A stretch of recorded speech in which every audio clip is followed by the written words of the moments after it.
नमस्कार दोस्तों, मेरा नाम है विमल सिंह बालाजी। स्टडी अड्डा में आप सभी का स्वागत है। बीपीएससी टीआरई 3.0 एग्जाम को लेकर के लगातार टॉपिक वाइज वीडियो हम आपको करा रहे हैं।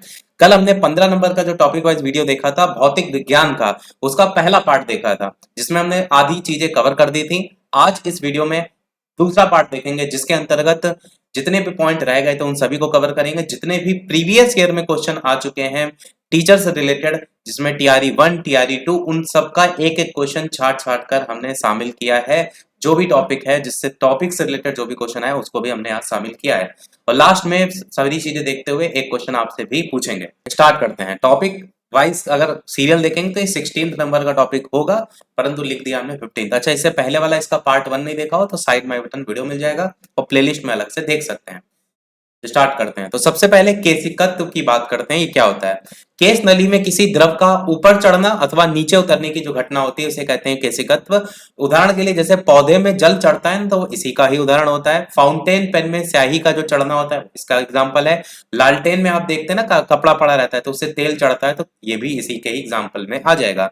क्वेश्चन ये पूछा जाता है कि ये घटना जो है, जैसे मान लीजिए एग्जाम्पल दे दिया गया, इसका क्या कारण है? तो इसका कारण जो होता है वो पृष्ठ तनाव होता है। इस बात को जरूर से जरूर ध्यान रखिएगा। एग्जाम्पल देकर के डायरेक्ट आपसे पूछा जाता है। उसके बाद बात करते हैं श्यानता को लेकर। श्यानता क्या होता है? द्रव का वो गुण जिसके कारण वह अपनी विभिन्न परतों के मध्य सापेक्ष गति का विरोध करता है। ताप अगर बढ़ता है, टेम्परेचर अगर बढ़ता है तो गैसों की श्यानता बढ़ती है और द्रवों की श्यानता जो है वो घटती है। ठोसों में श्यानता नहीं होती है। ये जो एग्जाम्पल देख रहे हैं ये सिचुएशनल बेस्ड क्वेश्चन यहां से बनाए जाते हैं, तो इस चीज को ध्यान रखिएगा कि कब क्या प्रभाव पड़ता है। गाढ़े द्रव जैसे कि शहद हो गया, ग्लिसरीन हो गया, इनमें श्यानता आपकी अधिक होती है। इस बात को भी आपको ध्यान रखना है। आगे बात करते हैं दाब। दाब क्या होता है? एकांक क्षेत्रफल पर लगने वाले बल को हम दाब कहते हैं। दाब का फॉर्मूला होता है बल बटे क्षेत्रफल। दाब के लिए P से दर्शाते हैं, बल के लिए F से और क्षेत्रफल के लिए A से। तो बल के लिए न्यूटन, क्षेत्रफल के लिए मीटर स्क्वायर, तो मात्रक इसका क्या हो जाएगा? Newton metre square. ये इसका जो है वो मात्रक हो जाएगा। अब बात करते हैं इसी पर बेस्ड एक क्वेश्चन आपसे पूछा गया था, और ये क्वेश्चन पूछा गया था बीपीएससी शिक्षक भर्ती टीआरई 2.0 वाली वैकेंसी में पूछा गया था पीआरटी के पेपर में 14 दिसंबर 2023 को। क्वेश्चन क्या आया था कि किसी ईंधन की जो दक्षता होती है वो किसके संदर्भ में व्यक्त की जाती है? उसके घनत्व के, उसके कैलोरी मान, उसकी मात्रा। तो आंसर उसका कैलोरी मान जो है आपका बिल्कुल सही हो जाएगा। अब इस चीज को भी समझिए कि किसी ईंधन की जो दक्षता होती है अक्सर उसके कैलोरी मान के रूप में व्यक्त की जाती है। कैलोरी मान जिसे तापमान या ऊर्जा सामग्री के रूप में भी जाना जाता है, ईंधन की एक विशिष्ट मात्रा के दहन के दौरान निकलने वाली गर्मी की मात्रा को ये दर्शाती है। इसे आमतौर पर जूल प्रति किलोग्राम या ब्रिटिश थर्मल यूनिट की अगर बात करें प्रति पाउंड, जो कि यूनिट है प्रति पाउंड करके, इस इकाइयों में मेन आपसे यही पूछा जाएगा जूल प्रति किलोग्राम करके। जब ईंधन का दहन होता है तो ऑक्सीजन के साथ प्रतिक्रिया करके गर्मी, जलवाष्प और अन्य उपोत्पाद उत्पन्न करते हैं। कैलोरी मान इस प्रक्रिया से निकलने वाली ऊष्मा ऊर्जा की मात्रा निर्धारित करता है।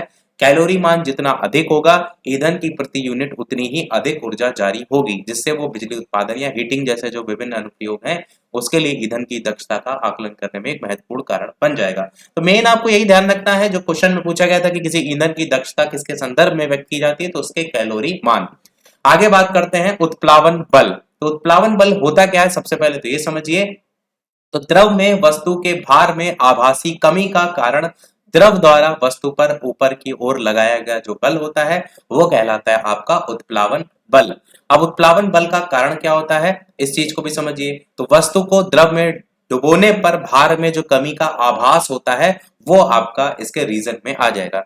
आपको इसी से मिलता जुलता आर्किमिडीज का सिद्धांत भी देखने को मिलता है, जो कि आपको आगे देखने को मिलेगा। आर्किमिडीज का सिद्धांत क्या है कि जब कोई वस्तु किसी द्रव में आंशिक या पूर्ण रूप से डुबोई जाती है तो उसके भार में कमी का आभास होता है। जो भार में आभासी कमी होती है वो होती है वस्तु द्वारा हटाए गए द्रव के भार के बराबर। तो ये आर्किमिडीज का सिद्धांत है। आगे बात करते हैं ताप यानी टेम्परेचर के बारे में। ताप क्या होता है? किसी वस्तु के उष्णता अथवा शीतलता का आपेक्षिक माप होता है। मापन कैसे किया जाता है? तापमान के द्वारा किया जाता है। पैमाने क्या होते हैं? तो सेल्सियस पैमाना होता है, केल्विन पैमाना होता है और फारेनहाइट पैमाना ताप का होता है। केल्विन और सेल्सियस पैमाने में क्या संबंध होता है? K बराबर C प्लस 273। याद रखिएगा। और एक और से क्वेश्चन बहुत बंद है, जूलियर लेवल पर भी बहुत है सेल्सियस और फॉरेनहाइट पैमाने में संबंध को लेकर। तो C/5 बराबर -32/9। अब यहाँ पर क्या होता है, सेल्सियस वैल्यू होती है, फॉरेनहाइट की उसकी फॉरेनहाइट की रखी है, सेल्सियस वापस फॉर्मूले में रख के निकाल देते हैं। अब इस पर बेस्ड क्वेश्चन आपसे बिहार प्राइमरी स्कूल टीचर ने पूछा गया था 24/10/2023 शिफ्ट 2 मतलब फेज 1 वाली वैकेंसी में पूछा गया था। पूछा गया था कि फॉरेनहाइट पैमाने पर गर्म सोने का जो मान होता है वो क्या होता है, 0 degree Fahrenheit -22 degree Fahrenheit -459.4 degree Fahrenheit मतलब क्या होगा -459.4 डिग्री फॉरेनहाइट। ये होता है गर्म सोने का मान। तो ये वाला क्वेश्चन ऐसे रिपीट आते हैं, इसलिए सारे प्रीवियस ईयर आपको पहले भी हमने कहा है कि पढ़ने चाहिए। उसमें ऊर्जा का होता है स्थानांतर ताप अंतर के कारण देखने को मिलता है। वो क्या होता है, ये किसी प्रकार का ठोस अवस्था से ये वह अवस्था में परिवर्तन आपका दम है वो सीधे स्टेट में, जैसे आप एग्जांपल के तौर पर देखते हैं कि कब ठोस होता है जब आप उसको जलाते हैं तो लिक्विड फॉर्म में नहीं आता, वो डायरेक्ट स्टेट में बढ़ता है। इसी का आयोडीन का एग्जांपल है, सोर्स का है उस कार्बन डाइऑक्साइड कहते हैं, इसी एग्जांपल आपको याद होना चाहिए। आगे बात करते हैं तो इस पर एक क्वेश्चन भी सकते हैं, क्या आया था बीआरटी लाइव जीरो वाली एजेंसी में आया था, बीआरटी पेपर हुआ था 24 दिसंबर 2023। क्वेश्चन क्या इनमें से कौन सा सबसे कम घर्षण उत्पन्न करता है, फिसलन घर्षण, रुल घर्षण, स्थैतिक घर्षण, कौन सा सही आंसर क्या है, रुल घर्षण। अभी आगे की बात करें, घर्षण को अलग से तो हम देखेंगे। तो घर्षण होता है क्या, एक बल है जो संपर्क में दो सदिश सापेक्ष गति या ऐसी की प्रवृत्ति का विरोध करता है। घर्षण विभिन्न प्रकार के होते हैं और घर्षण का स्तर संपर्क में आने वाली सतहों की प्रकृति और के साथ पर डिपेंड करता है। अब कुछ यहाँ पर है घर्षण जिसमें बात करते हैं, जैसे सबसे पहला है फिसलने वाला घर्षण। फिसलन घर्षण होता है जब दो सतहें एक दूसरे से फिसलती हैं, यहाँ पर रोलिंग घर्षण से अधिक होता है। इसके परिणामस्वरूप गति के अधिक प्रतिरोध हो सकता है। फिसलने वाले घर्षण रोलिंग घर्षण से अधिक होते हैं कि जो है वो सीधे संपर्क में यहाँ पर आते हैं और समूह पर अन्यताएं आपस में जुड़ जाती है, इससे अधिक प्रतिरोध होता है। दूसरा का है रोलिंग घर्षण, जिसको कहा था। इसमें यह है कि रोलिंग घर्षण तब होता है जिसको रोलिंग घर्षण कहते हैं, तब होता है कोई वस्तु किसी सतह पर होती है। आमतौर पर फिसलने वाले घर्षण का होता है चिकनी गति, चिकनी गति अनुमति देता है। रोलिंग घर्षण में समय वस्तु के साथ एक छोटा हिस्सा उस संपर्क में होता है जिस पर वो रोल कर रही है, इससे दबाव कम हो जाता है, वस्तु का हिलना आसान जाता है। और स्थैतिक घर्षण में दो सतहों के बीच फिसलन की शुरुआत करता है, एक सापेक्ष नहीं चल रही है तो आराम की स्थिति में स्थैतिक घर्षण बल जैसा लागू पाता है इसको कम हो जाता है। और ऐसे घटकों में देखिए यहाँ एकदम यहाँ से यहाँ ये रोलिंग घर्षण में सबसे कम घर्षण करता है, इस साइड में स्थैतिक घर्षण में चिकनी घर्षण खुला करके पूरा एक लाइन में। अब आगे करते हैं अगला प्रकाश की बात करते हैं। प्रकाश ऊर्जा का रूप है, वेग होता है, वह प्रति तत्पर है। निर्वात में प्रकाश की जो चाल होती है वो 3/10 की 8 मीटर सेकंड होती है, वैल्यू बहुत पूछी जाती है। सीधे हम प्रकाश चलते हैं, ये तुमको समान है, ये पता है। अब प्रकाश को लेकर के किसी माध्यम में प्रकाश की पाथ लगाते हैं तो क्या होता है, उसी u बराबर c अपॉन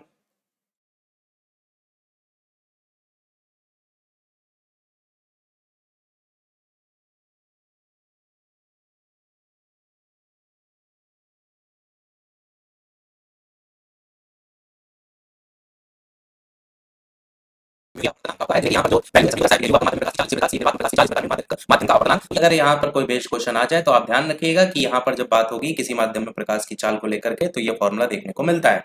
अब प्रकाश के परावर्तन की बात करते हैं तो प्रकाश की किरण का किसी चमकदार सतह से टकरा करके वापस लौटने की जो घटना होती है वो कहलाती है प्रकाश का परावर्तन। इसके साथ साथ बात करते हैं आगे प्रकाश के परावर्तन के बाद प्रकाश के अपवर्तन को लेकर के। नहीं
परावर्तन के नियम को लेकर के, तो परावर्तन के नियम की अगर बात करते हैं तो यहां पर आपको देखने को मिलता है क्या कि आपतन कोण सदैव परावर्तन कोण के बराबर होता है। सबसे इंपॉर्टेंट पॉइंट ये दूसरा परावर्तन का नियम क्या है? आपतित किरण आपतन बिंदु पर अभिलंब तथा परावर्तित किरण ये सभी एक ही तल में होते हैं।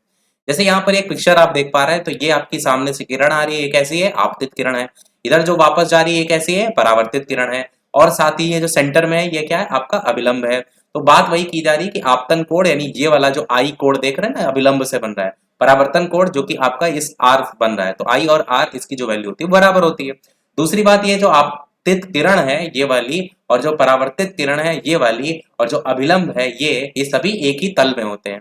और ये होता है आपके दो परावर्तन के नियम को लेकर के। इसके बाद बात करते हैं, अच्छा इस पर बेस्ड क्वेश्चन आपके आया था पीआरटी में, वो भी दिखाएंगे। क्रांतिक कोण की बात करें तो ये सघन माध्यम में आपतन कोण का वह मान होता है जिसके लिए विरल माध्यम में अपवर्तन कोण का मान 90 डिग्री होता है। तो क्रांतिक कोण से क्वेश्चन बनते हैं, जिसमें डेफिनेशन दिमाग में रखिएगा।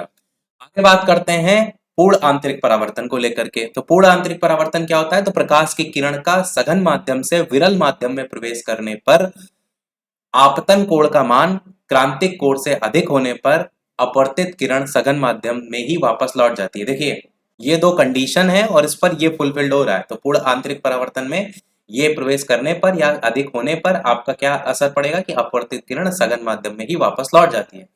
पूर्ण आंतरिक परावर्तन के एग्जाम्पल से एक्चुअल में क्वेश्चन बनते हैं, क्योंकि ये डेफिनेशन नहीं पूछी जाती। इसके एग्जाम्पल कोई उठा करके जैसे पूछ लिया गया कि मृग तृष्णा या मृग मरीचिका की जो घटना है इसका एग्जाम्पल है, तो पूर्ण आंतरिक परावर्तन का।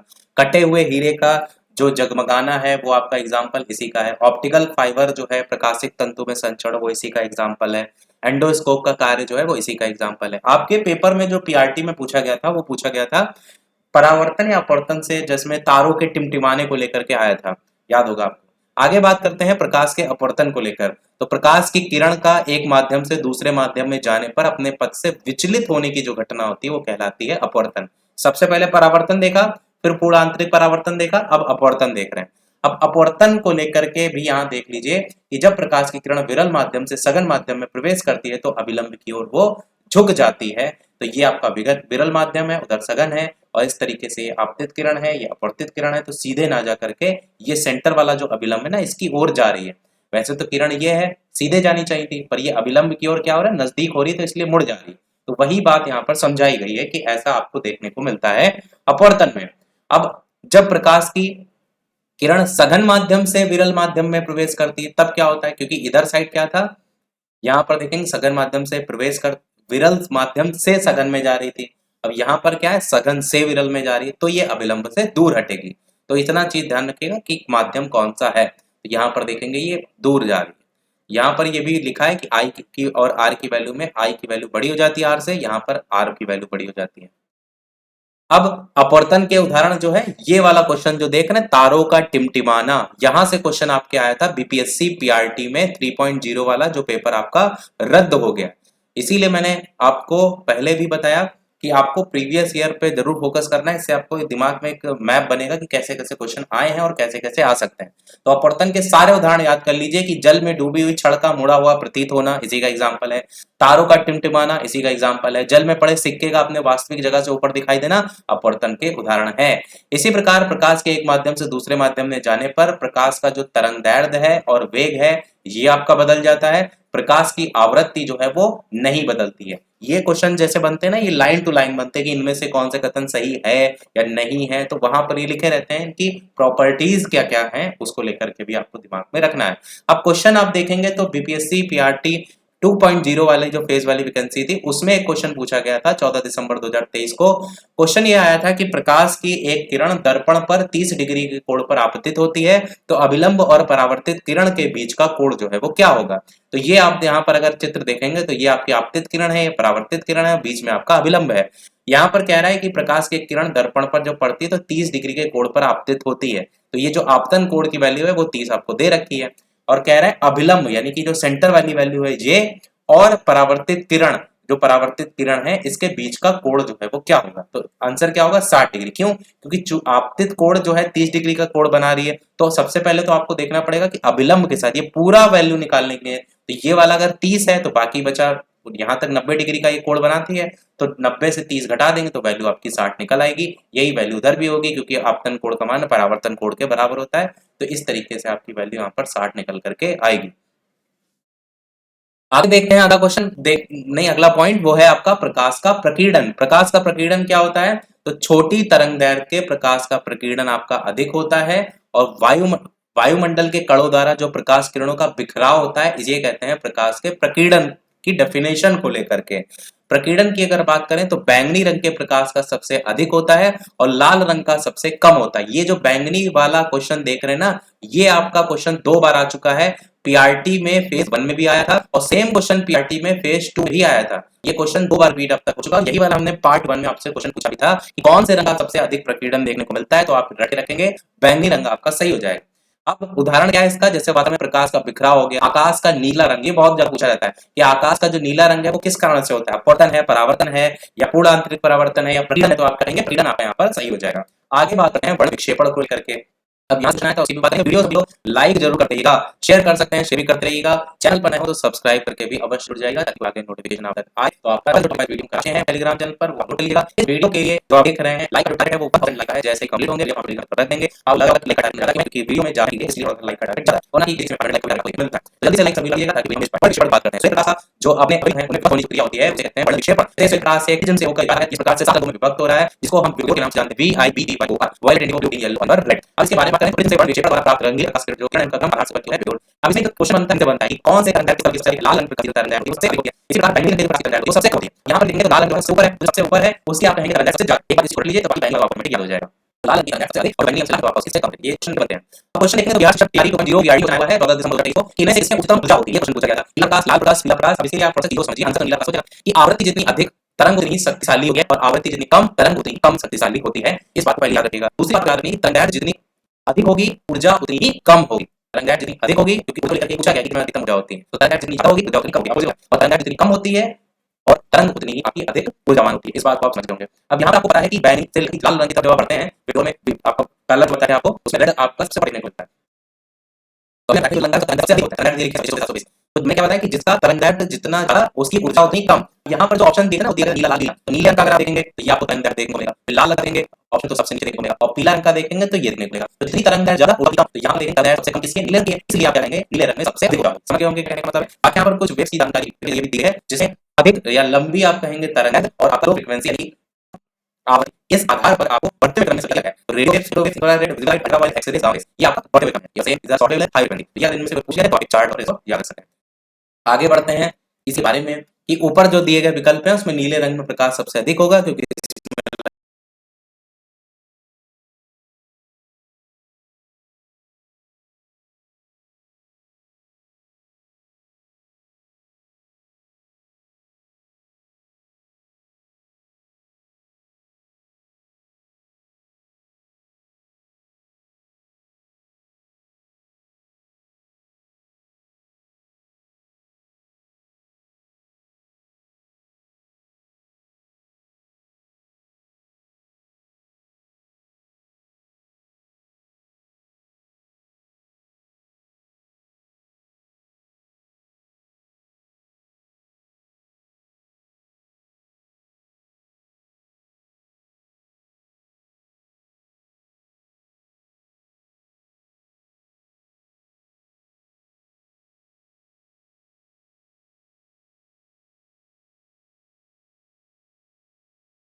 लगभग इतनी तरंग दैर्घ्य है, 460 से 500 nm की तरंग दैर्घ्य, और बाकी तो ऊपर हमने समझा ही दिया। आगे बात करते हैं अवतल दर्पण को लेकर। तो अवतल दर्पण का जो यूज है वो आपका किया जाता है दाढ़ी बनाने के शीशे के रूप में, डॉक्टर द्वारा आंख, नाक, कान और गले के निरीक्षण करने में, टॉर्च और वाहनों के हेडलाइट में भी यूज किया जाता है।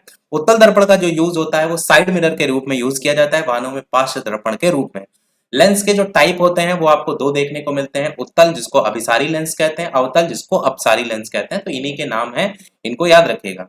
अब लेंस की जो शक्ति होती है उसका फॉर्मूला क्या होता है, तो P बराबर 1/f होता है। P यहाँ पर लेंस की शक्ति है, F आपका यहाँ पर लेंस की फोकस दूरी है जो कि मीटर में होती है। उत्तल लेंस की जो क्षमता होती है वो आपकी धनात्मक होती है, और अवतल लेंस की जो क्षमता होती है वो आपकी ऋणात्मक होती है।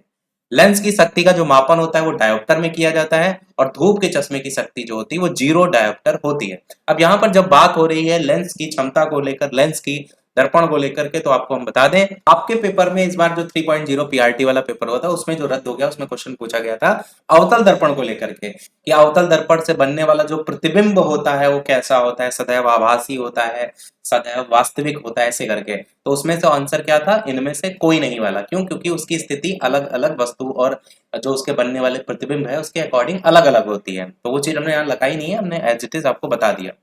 आगे बात करें तो स्पष्ट दृष्टि की न्यूनतम दूरी कितनी होती है, 25 सेंटीमीटर होती है। और मनुष्य की आंख में जो प्रतिबिंब बनता है वो आपका कहाँ बनता है, तो रेटिना में बनता है। क्वेश्चन रिपीट बहुत होते हैं।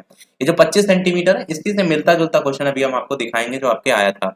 तो दूरदृष्टि दोष क्या होता है, निकट की वस्तुएं जब आपको नहीं दिखाई देती हैं, और इसके निवारण के लिए हम उत्तल लेंस का यूज करते हैं। दूर दृष्टि दोष के बाद निकट दृष्टि दोष क्या होता है, तो जिसमें निकट की वस्तुएं स्पष्ट नहीं दिखाई देती हैं, जिसमें दूर की वस्तुएं आपको स्पष्ट, निकट की वस्तुएं स्पष्ट दिखाई देती हैं पर दूर की नहीं दिखाई देती, मतलब निकट वाले में जस्ट अपोजिट होता है, दूर का नहीं दिखाई देता है। तो निकट दृष्टि दोष जो होता है इसको हम मायोपिया कहते हैं। निवारण क्या होता है, अवतल लेंस का यूज किया जाता है। ये हो गया दोनों के बारे में। अब बात करते हैं अनुदैर्घ्य तरंगों के बारे में, अनुप्रस्थ तरंगों के बारे में। अनुदैर्घ्य तरंगें क्या होती हैं, तो माध्यम के कणों का कंपन तरंग के संचरण की दिशा के समानांतर होता है। अनुदैर्घ्य तरंगों में एग्जाम्पल ध्वनि तरंगे, स्प्रिंग में उत्पन्न तरंगे आदि। अनुप्रस्थ तरंगे क्या होती हैं, तो माध्यम के कणों का कंपन तरंग के संचरण की दिशा के लंबवत होता है। यहाँ समानांतर होता है, यहाँ पर लंबवत होता है। इसमें रस्सी में उत्पन्न तरंग है, पानी में उत्पन्न तरंग है। ये अब इन्हीं के एग्जाम्पल से ही क्वेश्चन बनते हैं, जैसा कि आपको आगे आने वाले क्वेश्चन से देख के समझ में आएगा। ये Bihar primary teacher official paper 24 अगस्त 2023 शिफ्ट 1 में क्वेश्चन आया था। क्या आया था, जो कि हमने सबसे पहले ऊपर देखा, एक सामान्य नेत्र लेंस की नाभिक दूरी कितनी होती है, जो हमने अभी बताया था ना कि यहाँ पर जो लिखा हुआ है कि 25 सेंटीमीटर स्पष्ट दृष्टि की न्यूनतम दूरी। तो ऐसे क्वेश्चन इससे भी बनते हैं। तो यहाँ पर देखेंगे 1 mm 25 सेंटीमीटर 2 सेंटीमीटर, यहाँ पर जो पूछी गई वो नाभिक दूरी पूछी गई है, इसलिए कई लोगों ने 25 सेंटीमीटर लगाकर गलत कर दिया था। 2 सेंटीमीटर आपका यहाँ पर सही होगा। तो चित्र में देखेंगे आंख के लेंस पर विचार करें। आंख की रेटिना एक स्क्रीन के रूप में काम करती है जिस पर वास्तविक छवि बनती है। तो फोकल लंबाई आंख के लेंस और रेटिना के बीच की दूरी है, इसलिए जब प्रकाश का कोई स्रोत अनंत से आता है तो आंख के लेंस से होकर गुजरता है, रेटिना पर एकत्रित होता है। और जैसे कि हमें चित्र में ऊपर देखने को मिलेगा भी कि आई लेंस है, रेटिना है। और सामान्य नेत्र लेंस के लिए फोकल लंबाई लगभग 2 सेंटीमीटर या 20 mm होती है, और ये आंख आराम की स्थिति में होती है। तो ये आपकी जो है वो नाभिक दूरी करके पूछा गया था, और जो ऊपर हमने दिखाया वो स्पष्ट दृष्टि की न्यूनतम दूरी थी, दोनों में अंतर है। अब एक और जो क्वेश्चन है जो कि हमने यहाँ पर भी बात की थी ना कि इनसे क्वेश्चन बनते हैं, अनुप्रस्थ और अनुदैर्घ्य तरंगों के एग्जाम्पल से। तो यहाँ पर देखेंगे क्वेश्चन आपसे क्या पूछा गया था, ये भी क्वेश्चन शिफ्ट 2 में पूछा गया था, Bihar primary teacher official paper 24 अगस्त 2023 शिफ्ट 2, कि प्रकाश तरंगे किस प्रकार की तरंगे हैं, अनुप्रस्थ तरंगे, अनुदैर्घ्य तरंगे, विद्युत चुंबकीय तरंगे, या इनमें से एक से अधिक। तो अभी हमने एग्जाम्पल में बताया कि प्रकाश तरंगे आपकी अनुप्रस्थ तरंगे तो है ही है, परंतु यहाँ पर विद्युत चुंबकीय तरंगे भी हैं। तो इसलिए आंसर क्या हो जाएगा, इनमें से एक से अधिक हो जाएगा। अब यहाँ पर देखिए उसी बात को कि प्रकाश की तरंग प्रकृति की पहली बार विवर्तन और व्यतिकरण पर प्रयोगों के माध्यम से व्याख्या की गई है।